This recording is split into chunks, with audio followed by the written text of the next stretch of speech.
আমাদের দেশে হচ্ছে নির্বাচন, আজ হচ্ছে ভোট। সবার মনে একটাই প্রশ্ন, একটাই আকাঙ্ক্ষা, কে হবে ভবিষ্যতের সরকার, কে হবে ভবিষ্যতের দেশ পরিচালনা। সবার মনে একটাই প্রশ্ন, একটাই আকাঙ্ক্ষা। আমার মনেও তাই।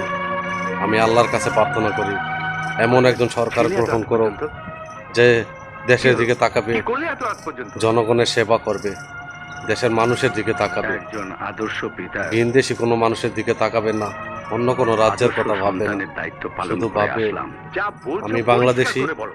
আমি কাজ করব বাবা, বাংলাদেশের হয়ে, আমি তুমি কাজ করব চাওনি আমি বাংলাদেশের। মমতাকে বিয়ে করি।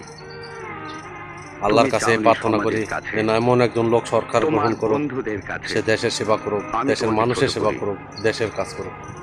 সবচেয়ে আমার ভিডিওটা বড় ভালো লাগলে কথা, সবাই এটা শেয়ার করবেন, ফলো তুমি দিবেন। বাপ হয়ে আমার কথায় ভুল হলে সন্তানের ক্ষমা কাঁধ করবেন। ছুঁয়ে আসসালামু কসম আলাইকুম। করেছো